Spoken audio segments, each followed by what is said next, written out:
নমস্কার বন্ধুরা, মিনুর রান্নাঘরে আপনাদের স্বাগত। চলে এলাম নতুন একটা রেসিপি নিয়ে। আজকের আমি রান্না করব ডিমের পোচ করে সেটা দিয়ে একটা গ্রেভি। নতুন ধরনের রান্না, খেতে খুব সুস্বাদু। তাহলে চলুন, প্রথমে একটা পাত্রের মধ্যে আমি একটা ডিম ভেঙে ডিমটার পোচ করে নিচ্ছি।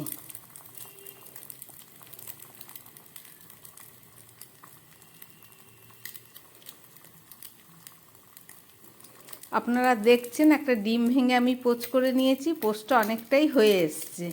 এবার এটাকে আস্তে আস্তে চামচ দিয়ে একটু নেড়ে তুলে দেবো। এক পিঠ হয়ে এসছে, আরেক পিঠ উল্টে দেবো। উল্টানো হয়ে খুব সাবধানে উল্টাতে হলো, কারণ যদি কুসুমটা নষ্ট হয়ে যায়, গলে যায়, সেই কারণে।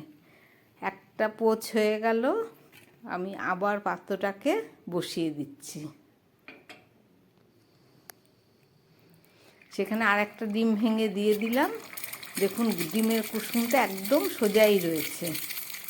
এইভাবে আবার একটা পোচ আমি তৈরি করে নেব।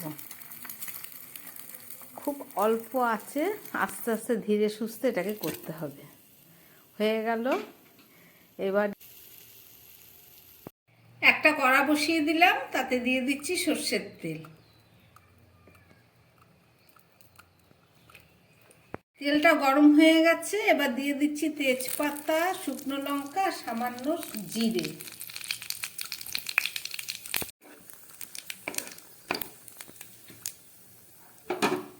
এবার দিয়ে দিচ্ছি এর মধ্যে কেটে রাখা পেঁয়াজ।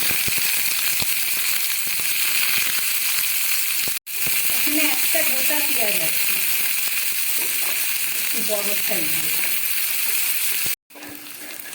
একদম কম আছে, আমার পেঁয়াজগুলো ভাজা হয়ে গেছে। এবার এর মধ্যে আমি অন্যান্য মশলাগুলো দিয়ে দেবো। প্রথমে আমি দিয়ে দিচ্ছি হাফ চামচ আদা বাটা, আর দিচ্ছি হাফ চামচ রসুন বাটা।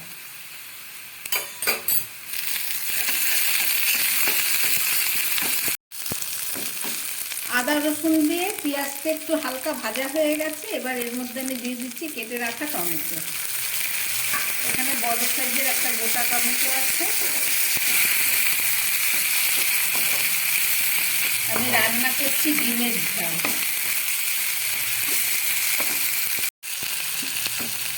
টমেটোটা ভাজা হয়ে এসছে কিছুটা। এবার দিয়ে দেবো পরিমাণ মতো হলুদ, আর দিয়ে দিচ্ছি হাফ চামচ জিরের গুঁড়ো,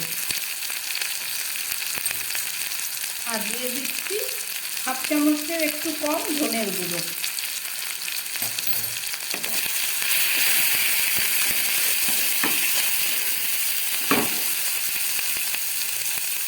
এবার দিয়ে দিচ্ছি হাফ চামচ মতো লঙ্কা বাটা। এখানে 3টে লঙ্কা আছে, বেটে নিয়েছি।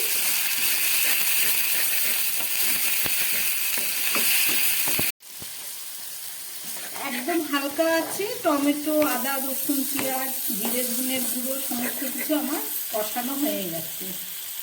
এবার দেখুন হালকা হালকা তেল বেরিয়ে এসছে মশলা থেকে। এবার আমি এর মধ্যে জলটা দিয়ে দেবো।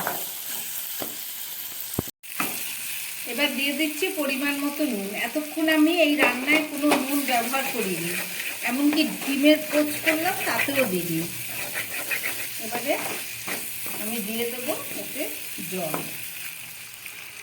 খুবই সামান্য পরিমাণ জল দিলাম, আরও একটু দিয়ে দেবো।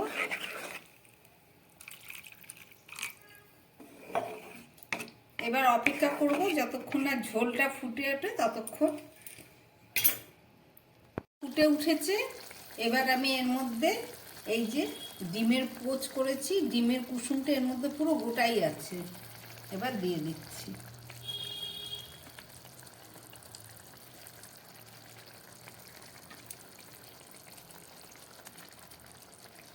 ডিম সিদ্ধ করে রান্না খেয়েছেন, অমলেট করেও রান্না খেয়েছেন, কিন্তু এটা পোচ করে করলাম।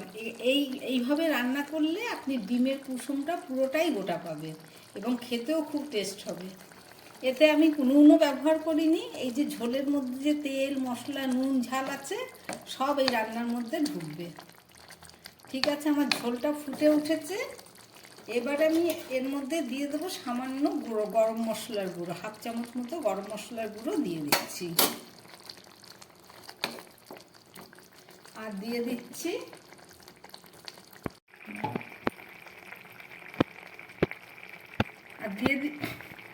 আর দিয়ে দিচ্ছি 1/2 চামচ মতো ঘি।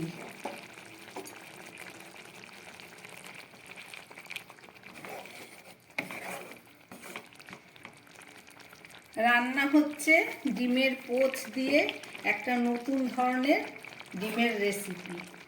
আপনারা দেখছেন মিনুর রান্নাঘরে। এবার ফুটে উঠেছে, আমি এবার এটাকে ঢেকে একদম গ্যাসের আঁচ কমিয়ে আরও 2-3 মিনিটের জন্য রান্না করব। তাহলে চলুন ঢেকে দিই, ফেরত এসে আবার আপনাদের দেখাবো। 3-4 মিনিট পরে ফেরত আসলাম। চলুন এবার ঢাকাটা খুলে দেখি কতটা হয়েছে ডিমটা। একদম অল্প আছে রান্না হচ্ছে, আমি একটু গ্যাসটা বাড়িয়ে দিচ্ছি, মিডিয়াম আছে। রান্নাটা আমার প্রায় হয়ে এসছে। এবার দিয়ে দেবো সামান্য কাঁচা লঙ্কা চিড়ে রেখেছি সেগুলো। আপনারা যে যেমন ঝাল খান সেই পরিমাণেই দেবেন।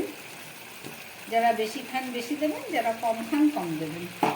আর দিয়ে দিচ্ছি সামান্য ধনে পাতা।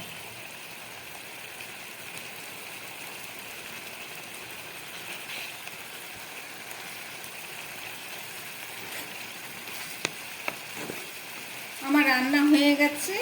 এবার আমি গ্যাসটাকে অফ করে 2 মিনিট পরে আবার ফেরত এসে আপনাদের দেখাচ্ছি।